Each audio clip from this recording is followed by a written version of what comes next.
So hello everyone. दोस्तों, आप सब कह सकते हैं कि सर अभी तो पेपर खत्म हुआ था, अब फेज 2 की प्रिपरेशन अभी से शुरू कर दे क्या? अभी तो जस्ट पढ़ाई खत्म हुई, अब कुछ दिन आराम से बैठते हैं फिर प्रिपरेशन शुरू करेंगे। बहुत सारे थॉट्स हमारे माइंड में होते हैं एग्जाम के बाद, कब से पढ़ना शुरू करें, अभी थोड़ा सा रेस्ट करते हैं, बहुत ज्यादा पढ़ाई करी है फेज 1 के लिए, रिजल्ट का क्या होगा। सबसे बड़ा क्वेश्चन तो यही है कि पेपर इतना टफ था, पेपर अच्छा हुआ नहीं है। वो खैर कभी भी किसी का कोई भी पेपर अच्छा नहीं होता, तो रिजल्ट तक कैसे वेट करें या रिजल्ट तक पढ़ना शुरू करें कि नहीं करें। तो अभी आज थोड़ा सा हम ये सारी चीजें डिस्कस करेंगे कि आपके पास क्या क्या ऑप्शंस है, क्या आप कर सकते हो, उसमें से जो बेटर ऑप्शन आपको लगेगा आप वो करिएगा, जो ऑप्शन अच्छा नहीं लगेगा उसको आप छोड़ सकते हैं। हालांकि जो ऑप्शन हमारे लिए अच्छा होता है उसमें थोड़ी सी मेहनत लगती है और वो हमें पसंद नहीं होता है।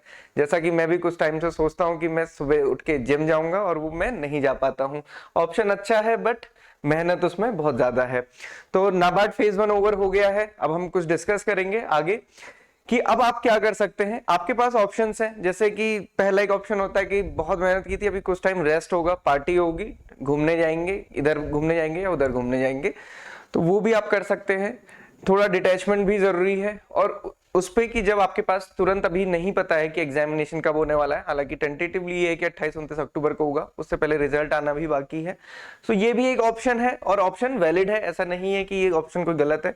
Then study for other examinations, क्योंकि बहुत सारे एग्जामिनेशंस लाइन अप है, आपको पता है BPS, SBI, ICAR, FCI, RBI की प्रिपरेशन, सेबी की प्रिपरेशन, बहुत सारी अदर प्रिपरेशन हो सकती हैं आपकी जो आप कर रहे हो, तो आपने वो कंटिन्यू की हो, तो ये भी एक अच्छा ऑप्शन है।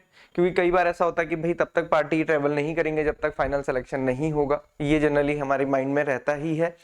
देन एक ये ऑप्शन है स्टडी फॉर फेज 2। अगर आपको नाबार्ड के लिए आप बहुत ज्यादा, हम कह सकते हैं कि अगर आप रिलीजियसली प्रिपेयर कर रहे हैं, बहुत मेहनत से प्रिपेयर कर रहे हैं और कॉन्फिडेंस भी है कि आपका फेज 1 में सिलेक्शन होगा, तो आप फेज 2 की प्रिपरेशन स्टार्ट कर सकते हैं। फेज 2 की प्रिपरेशन क्यों स्टार्ट करनी चाहिए, कल मैंने आपको डिटेल में बताया था, क्योंकि उसके बाद टाइम कम मिलता है और यहाँ पे डिस्क्रिप्टिव है।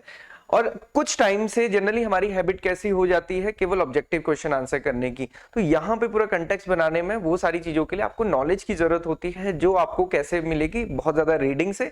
और राइटिंग स्किल्स कैसे अच्छी होंगी, राइटिंग करने से ही, पेन पेपर पे नहीं करनी है, सिस्टम पे करनी है, ये भी ध्यान रहे। फोर्थ ऑप्शन है कि आप कुछ और काम कर सकते हैं, जैसे कुछ स्टूडेंट्स कॉलेज में होंगे तो उनका अपना कॉलेज से रिलेटेड काम है, किसी का थीसिस से रिलेटेड काम है, या कुछ भी आपका काम हो सकता है, तो वो आप कर सकते हैं। तो इस बीच में आपके पास 4 ऑप्शंस हैं, जो भी ऑप्शन आपके लिए फिट बैठता है आप वो कर सकते हैं। स्टडी फॉर फेज 2 को हम थोड़ा सा यहाँ पे एम्फेसिस करेंगे, क्योंकि हम नाबार्ड के लिए बात कर रहे हैं कि अगर आप नाबार्ड के लिए प्रिपेयर करना चाहते हैं फेज 2 के लिए, तो आपको क्या करना चाहिए। सो फेज 2 के लिए यही क्वेश्चन आता है, पहले तो अभी क्या पढ़ें और कैसे पढ़ें। डिस्क्रिप्टिव भी है, ऑब्जेक्टिव भी है, दोनों को ही प्रिपेयर करना है। इंग्लिश डिस्क्रिप्टिव भी है, उसको ही प्रिपेयर करना है। डिस्क्रिप्टिव राइटिंग सब्जेक्ट के लिए एआरडी भी रहेगा, ईएसआई भी रहेगा। जो स्पेशलाइज स्टूडेंट्स हैं उनके लिए स्पेशलाइज सब्जेक्ट रहेगा। तो उसको क्या पढ़ें, कैसे पढ़ें, ये हम डिस्कस करेंगे।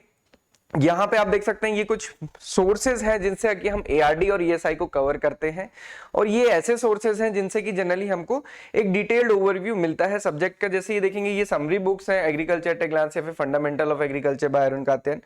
तो ये हमारी स्टैटिक पार्ट के लिए या फिर कंसेप्चुअल पार्ट के लिए होती हैं, बट इसमें बहुत बेसिक कंसेप्ट होता है, थोड़ी डिटेलिंग के लिए और ज्यादा चीजें पढ़नी पड़ती हैं।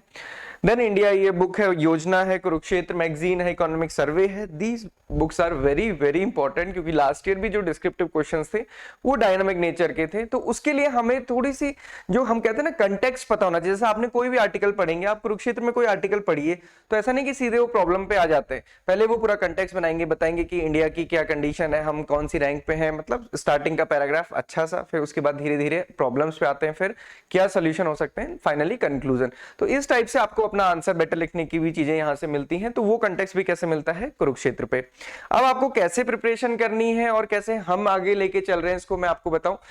इस बार नाबार्ड में हमने आरबीआई की तरह, जैसे नाबार्ड आरबीआई में हमारा offline plus online combo course है, सिमिलरली हमने भी नाबार्ड के लिए एक्सट्रीम भी online plus offline course launch किया है, जो अभी हमने टेंटेटिवली शेड्यूल किया है कि सितंबर 19 से सितंबर 24 को हम इसको करेंगे, और इसकी लोकेशन दिल्ली रहेगी, दिल्ली एनसीआर। सो इसमें क्या होता है स्पेसिफिकली, आपको पता है कि हमारे कोर्सेज सारे ऑनलाइन है, इसमें हम लोग ऑफलाइन करते हैं। ऑफलाइन कैसे, एक सेंटर पे, वहां पे सारे स्टूडेंट जो भी इसमें एनरोल्ड रहते हैं वो वहां पे जमा होते हैं, एंड उसके बाद वहां पे हम लोग जो सब्जेक्ट्स हैं, जैसे डिस्क्रिप्टिव इंग्लिश है, आप देख सकते हो इसमें डिस्क्रिप्टिव इंग्लिश के लिए जो हमारी फेमस फैकल्टी है doctor Sanjeev Sharma sir, really very effective faculty, इतनी अच्छी फैकल्टी, और सर का इतना लंबा एक्सपीरियंस है आरबीआई में, उसके बाद भी सर की टीचिंग है जो स्किल्स है वो इतनी अच्छी है, ऐसा लगता है कि सर ने हमेशा टीचिंग ही की है।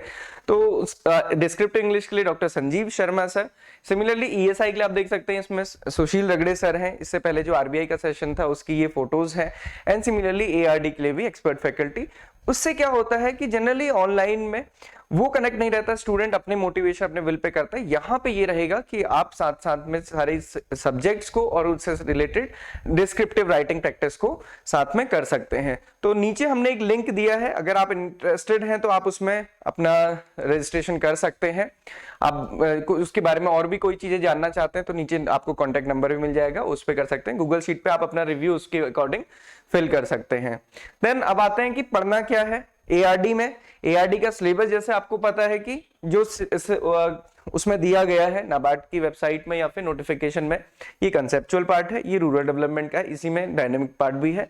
लास्ट ईयर भी देखा था जो डिस्क्रिप्टिव क्वेश्चन है वो एआरडी के बहुत इर्द गिर्द थे, इसको बाद में आगे डिस्कस करेंगे, अभी तो खैर उतना मन नहीं है। तो अभी फिलहाल के लिए आपको क्या क्या चीजें करनी है, सोर्सेज ये सारी चीजें हैं बुक्स के लिए। कंसेप्चुअल बुक्स, अभी आप कंसेप्चुअल बुक्स पढ़ना छोड़ सकते हैं क्योंकि बहुत ज्यादा मन नहीं करता है एग्जाम के बाद, जब तक की फोकस ना हो। आप जनरल चीजें पढ़ सकते हैं जो कि आपके सिर्फ इस एग्जाम में काम नहीं आएंगी बल्कि आपके बहुत सारे एग्जामिनेशन में काम आ सकती हैं। जैसे कि पीआईबी है, पीआईबी तो सभी के लिए आपके लिए इंपॉर्टेंट है क्योंकि जीए आजकल लगभग हर एग्जामिनेशन में पूछी जाती है except for IBPS AFO.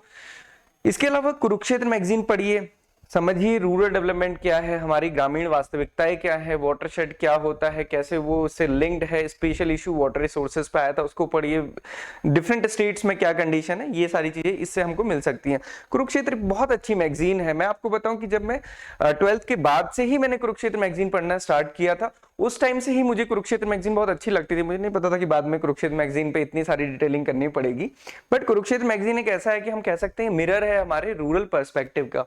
Then PIB, ये सारी चीजें आपको कवर करनी है।